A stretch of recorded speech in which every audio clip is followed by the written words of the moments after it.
नमस्ते बच्चों, आज मैं आपको एक बहुत ही प्यारी और जादुई कहानी सुनाने जा रहा हूँ जिसका नाम है ज्ञानवृक्ष और परी की अनोखी यात्रा। एक समय की बात है, एक छोटे और प्यारे गांव में, जहाँ चारों ओर हरियाली ही हरियाली थी, परी नाम की एक बहुत ही प्यारी और जिज्ञासु लड़की रहती थी। परी की आंखें हमेशा चमकती रहती थीं और उसका मन हमेशा नई नई चीजें जानने को उत्सुक रहता था। गांव के ठीक पास एक बहुत ही घना और पुराना जंगल था जहां कई रहस्य छिपे थे। परी को जंगल से बहुत प्यार था। वह हर शाम अपने दोस्त मिठू तोते के साथ जंगल के किनारे टहलने जाती थी। मिठू बहुत समझदार था और वह अक्सर परी से बातें करता था। गांव के लोग भी बहुत खुशमिजाज थे और उनका जीवन प्रकृति से जुड़ा हुआ था। उनके गांव के बीचों बीच एक बहुत पुराना और विशाल पेड़ था जिसे ज्ञानवृक्ष कहते थे। ऐसा माना जाता था कि यह पेड़ गांव को खुशहाली और ज्ञान देता था। उसकी सुनहरी पत्तियां हमेशा चमकती रहती थीं और उसकी ठंडी छाया में बैठकर सभी को शांति मिलती थी। बच्चे उसके नीचे खेलते थे, बड़े उसके पास बैठकर महत्वपूर्ण बातें करते थे। ज्ञानवृक्ष गांव की आत्मा था। लेकिन कुछ दिनों से ज्ञानवृक्ष उदास और मुरझाया हुआ लग रहा था। उसकी पत्तियां अपनी चमक खो रही थीं और फूल भी नहीं खिल रहे थे। गांव में भी धीरे धीरे उदासी छाने लगी थी। लोग एक दूसरे से कम बात करते थे और पहले जैसी खुशी कहीं नजर नहीं आती थी। एक शाम जब परी मिठू के साथ ज्ञानवृक्ष के पास बैठी थी तो उसने देखा कि पेड़ की सबसे ऊंची डाली पर लगा एक फूल मुरझाकर गिर गया। परी को यह देखकर बहुत दुख हुआ। मिठू, परी ने दुखी आवाज में कहा, देखो ज्ञानवृक्ष कितना उदास हो गया है।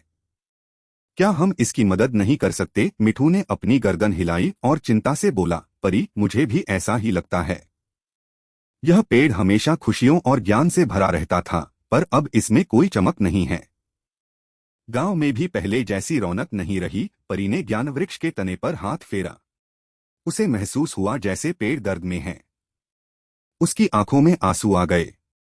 नहीं मिठू, हम ज्ञानवृक्ष को ऐसे मुरझाने नहीं दे सकते, परी ने दृढ़ता से कहा। हमें कुछ करना होगा। हमें इसकी मदद करनी होगी, चाहे कितनी भी मुश्किल हो। मिठू ने सहमति में चहचहाया, हाँ परी, हम कुछ जरूर करेंगे। लेकिन क्या? हमें कैसे पता चलेगा कि इसे क्या चाहिए? परी ने आसमान की ओर देखा, फिर पेड़ की ओर, जैसे कोई जवाब ढूंढ रही हो। उसने तय कर लिया था कि वह ज्ञानवृक्ष को उसकी पुरानी चमक लौटाकर ही रहेगी। परी और मिठू ने ज्ञानवृक्ष को ठीक करने के लिए गांव के सबसे पुराने और ज्ञानी व्यक्ति बाबा ज्ञानचंद से मिलने का फैसला किया। बाबा ज्ञानचंद गांव के किनारे एक छोटी सी कुटिया में रहते थे और उन्हें जंगल और उसकी कहानियों का बहुत ज्ञान था। जब परी और मिठू उनके पास पहुंचे और उन्हें ज्ञानवृक्ष की दुखद हालत बताई तो बाबा ज्ञानचंद ने अपनी आंखें बंद कीं और गहरी सांस ली। पुत्री परी, उन्होंने धीमी आवाज में कहा, ज्ञानवृक्ष की आत्मा मुरझा रही है क्योंकि गांव के लोग प्रकृति और एक दूसरे से दूर हो रहे हैं। उन्होंने एक पुरानी धूल भरी किताब निकाली। इस किताब में सच्ची मुस्कान का अमृत और प्यार की किरण की एक पुरानी कहानी लिखी है जो ज्ञानवृक्ष को पुनर्जीवित कर सकते हैं। बाबा ज्ञानचंद ने बताया कि अमृत बनाने के लिए 3 चीजों की जरूरत होगी: झिलमिलाता मोती जो फुसफुसाती धारा के पास मिलता है, चमकते फूल जिन्हें खुशी के गीत से खिलाया जाता है, और विश्वास का क्रिस्टल जो हिम्मत से मिलता है। तुम्हें इन चीजों को ढूंढना होगा, परी, बाबा ने समझाया। परी ने किताब को ध्यान से देखा। यह यात्रा आसान नहीं होगी, पर ज्ञानवृक्ष के लिए वह कुछ भी करने को तैयार थी। बाबा ज्ञानचंद ने उन्हें पहला सुराग दिया। झिलमिलाता मोती उस फुसफुसाती धारा के पास मिलेगा जहां पत्तियां गीत गाती हैं और जल रहस्य बताता है। परी और मिठू ने तुरंत जंगल की ओर अपनी यात्रा शुरू कर दी। जंगल में चलते हुए उन्हें पेड़ों की पत्तियां आपस में बातें करती हुई सुनाई दीं और एक शांत सी धारा की आवाज भी आने लगी। जरूर यही फुसफुसाती धारा होगी, मिठू ने उत्साहित होकर कहा। वे धारा के किनारे पहुंचे। पानी बहुत साफ था और उसमें सूरज की किरणें चमक रही थीं। तभी एक मोटी सी भूरी गिलहरी, जिसका नाम हट्टोरी था, झाड़ियों से बाहर निकली। हट्टोरी बहुत शर्मीली थी और तुरंत एक पेड़ के पीछे छिप गई। डरो मत हट्टोरी, परी ने प्यार से कहा। हम दोस्त हैं। हट्टोरी धीरे धीरे बाहर निकली, अपनी नाक सिकोड़ते हुए। तभी उन्हें रास्ते में एक गुस्सैल दिखने वाला जीव मिला। वह एक पुराना भूरा लोमड़ी जैसा दिखने वाला जानवर था जिसका नाम वनराजा था। वनराजा धारा के रास्ते में खड़ा था और उनके आगे बढ़ने नहीं दे रहा था। तुम कौन हो और मेरे रास्ते में क्या कर रहे हो? वनराजा ने गरजते हुए कहा। उसकी आंखें लाल थीं। परी थोड़ी डर गई, लेकिन फिर उसने हिम्मत बटोरी।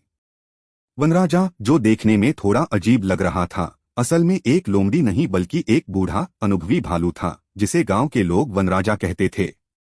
वह बहुत ग्रम्पी, चिड़चिड़ा रहता था। तुम मेरे रास्ते से हट जाओ, वनराजा ने फिर से गुर्राया। यह धारा मेरी है, परी ने शांति से कहा। हमें बस झिलमिलाता मोती चाहिए, वनराजा। ज्ञानवृक्ष बीमार है और हमें उसकी मदद करनी है। वनराजा ने एक गहरी सांस ली और उदास होकर बोला, ज्ञानवृक्ष, मुझे क्या फर्क पड़ता है? मैंने अपना सबसे प्यारा चमकदार कंकड़ इस धारा में खो दिया है। जब तक वह नहीं मिलेगा, मैं किसी को यहां से जाने नहीं दूंगा। परी ने तुरंत समझ लिया कि वनराजा सिर्फ दुखी है। हम तुम्हारी मदद करेंगे, वनराजा, परी ने मुस्कान के साथ कहा। हम मिलकर तुम्हारा कंकड़ ढूंढेंगे। मिठू और हट्टोरी, जो अब थोड़ा कम शर्मीली थी, भी मदद करने को तैयार हो गए। उन्होंने धारा के पानी में सावधानी से खोजना शुरू किया। हट्टोरी की तेज आंखों ने कुछ ही देर में धारा के नीचे एक चमकदार कंकड़ को पहचान लिया।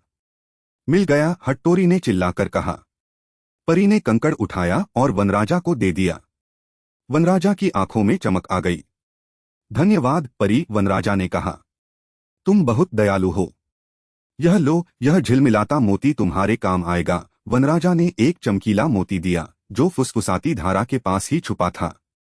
वनराजा ने उन्हें अगला सुराग दिया। मोती ले लो, अब चलो वहां जहां फूल चमकते हैं सिर्फ प्यार के गीत से। परी, मिठू, हट्टोरी और अब वनराजा भी उनके साथ था, एक नई राह पर चल पड़े। वे एक सुंदर और खुली जगह पर पहुंचे, जहां सैकड़ों छोटे छोटे फूल उगे हुए थे। लेकिन ये फूल अपनी पूरी चमक नहीं दिखा रहे थे। वे थोड़े मुरझाए हुए से थे। ये ही चमकते फूल हैं, मिठू ने पहचान लिया। लेकिन बाबा ज्ञानचंद ने कहा था कि इन्हें खुशी के गीत से खिलाया जाता है। परी को अपनी दादी की एक पुरानी लोरियां याद आईं, जो वह बचपन में उसे सुनाया करती थीं। वह लोरियां इतनी मधुर थीं कि उन्हें सुनकर सबका मन शांत हो जाता था और खुशी से भर जाता था। परी ने अपनी मीठी आवाज में वह लोरियां गाना शुरू किया। उसकी आवाज हवा में घुल गई और फूलों पर जादू हो गया। एक एक करके हर फूल अपनी पूरी चमक के साथ खिल उठा। उनके रंग और भी गहरे हो गए और उनसे एक मीठी सी खुशबू हवा में फैल गई। कितने सुंदर, हट्टोरी ने फुसफुसाया। परी ने कुछ खिले हुए फूलों की पंखुड़ियां सावधानी से इकट्ठा कर लीं। यह रहा हमारा दूसरा अमृत का सामान, उसने खुशी से कहा। अब उनके पास झिलमिलाता मोती और चमकते फूल की पंखुड़ियां थीं। वनराजा ने उन्हें तीसरे सुराग के लिए एक गूंज वाली गुफा के बारे में बताया। वहां तुम्हें विश्वास का क्रिस्टल मिलेगा, लेकिन उसके लिए तुम्हें हिम्मत दिखानी होगी, वनराजा ने कहा। गुफा का मुंह बहुत बड़ा और अंधेरा था। जैसे ही वे अंदर गए, अजीब सी आवाजें आने लगीं, कभी हवा के सरसराहट की आवाज तो कभी पानी की बूंदों के टपकने की। हट्टोरी डर गई और परी के पीछे छिप गई। मुझे डर लग रहा है, परी, हट्टोरी ने कांपते हुए कहा। मिठू ने परी की ओर देखा और फुसफुसाया। परी, याद है बाबा ज्ञानचंद ने क्या कहा था? विश्वास का क्रिस्टल हिम्मत से मिलता है। तुम्हें बहादुर बनना होगा। परी ने गहरी सांस ली। उसने हट्टोरी का नन्हा पंजा पकड़ा। डरो मत हट्टोरी, उसने कहा। हम साथ हैं। आवाजें सिर्फ हवा और पानी की हैं। वे धीरे धीरे आगे बढ़े। जैसे जैसे वे अंदर गए, अंधेरा गहरा होता गया, लेकिन परी की हिम्मत बढ़ती गई। आखिरकार गुफा के सबसे गहरे हिस्से में उन्होंने एक चमकता हुआ क्रिस्टल देखा। जैसे ही परी ने उसे छुआ, क्रिस्टल और भी तेज चमकने लगा, जिससे गुफा रोशन हो गई। यह था विश्वास का क्रिस्टल। सभी आवश्यक वस्तुएं मिलने के बाद परी, मिठू, हट्टोरी और वनराजा खुशी खुशी ज्ञानवृक्ष की ओर लौटे। उनके पास अब झिलमिलाता मोती, चमकते फूल की पंखुड़ियां और विश्वास का क्रिस्टल था। ज्ञानवृक्ष अभी भी मुरझाया हुआ था, लेकिन परी को अब उम्मीद थी। उन्होंने बाबा ज्ञानचंद की पुरानी किताब खोली और अंतिम पन्ने पर लिखे निर्देशों को पढ़ा।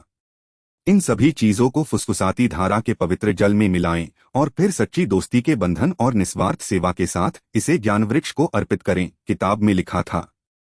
इसका मतलब था कि सिर्फ सामग्री इकट्ठी करना ही काफी नहीं था। उन्हें दोस्ती और निस्वार्थता की भावना के साथ ये सब करना था। परी ने मिठू, हट्टोरी और वनराजा की ओर देखा। हमें ये सब मिलकर करना होगा, उसने कहा। ज्ञानवृक्ष की खुशी सिर्फ इन्हीं चीजों से नहीं लौटेगी, बल्कि हमारी दोस्ती और एक दूसरे की मदद करने की भावना से लौटेगी। वे सभी एक दूसरे की ओर मुस्कुराए और एक एक करके अपने हाथों में सामग्री लेकर ज्ञानवृक्ष के चारों ओर जमा हो गए। सभी दोस्त परी, मिठू, हट्टोरी और वनराजा ज्ञानवृक्ष के पास इकट्ठा हुए। परी ने फुसफुसाती धारा का पानी एक छोटे से बर्तन में लिया। फिर उसने झिलमिलाता मोती, चमकते फूल की पंखुड़ियां और विश्वास का क्रिस्टल उस पानी में डाल दिया। जैसे ही सभी चीजें मिली, पानी में एक हल्की सी सुनहरी चमक आ गई। यह सच्ची मुस्कान का अमृत था। अब सबसे महत्वपूर्ण हिस्सा, परी ने कहा। हमें ज्ञानवृक्ष को दिखाना होगा कि हम सब एक हैं। हम एक दूसरे से प्यार करते हैं और एक दूसरे की मदद करने को तैयार हैं। उन्होंने एक दूसरे का हाथ थामा। परी ने मिठू का, मिठू ने हट्टोरी का, हट्टोरी ने वनराजा का और वनराजा ने फिर परी का। उन्होंने एक गोला बनाया, ज्ञानवृक्ष को बीच में लेते हुए। उन्होंने अपनी आंखें बंद की और अपनी दोस्ती और प्रेम को महसूस किया।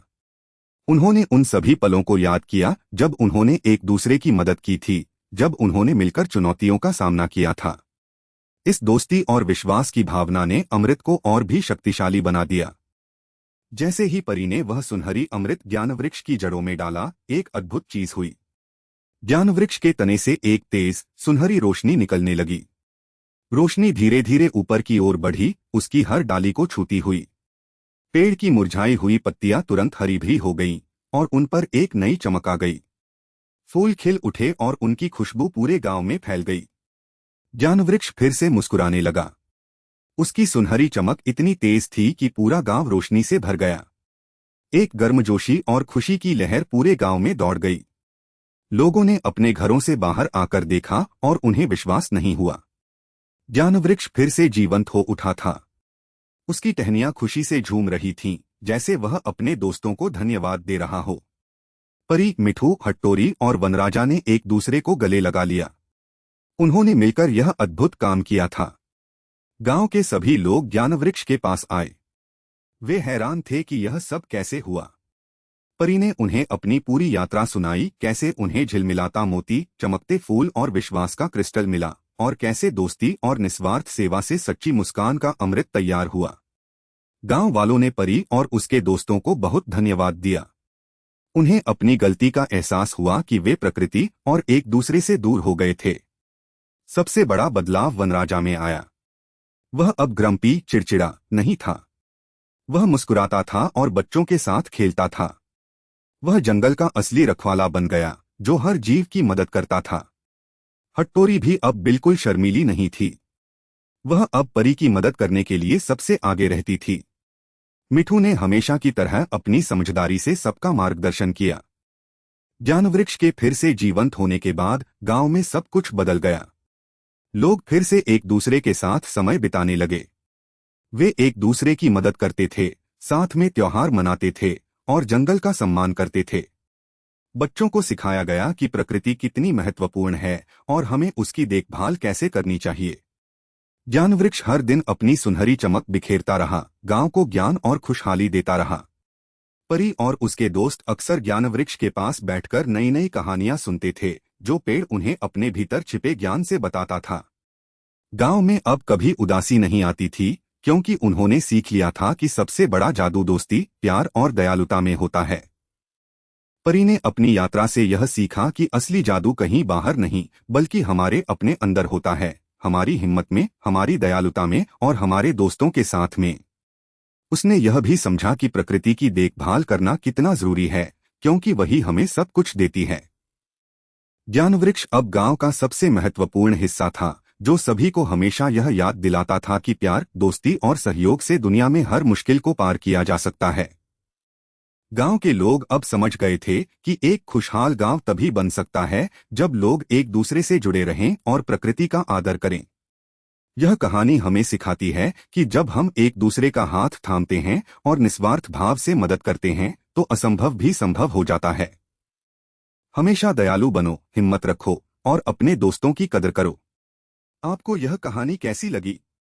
अगर आपको यह कहानी पसंद आई तो इस वीडियो को लाइक करें, अपने दोस्तों के साथ शेयर करें और हमारे चैनल को सब्सक्राइब करना न भूलें ताकि आपको और भी मज़ेदार कहानियाँ सुनने को मिलें। मिलते हैं अगली कहानी में।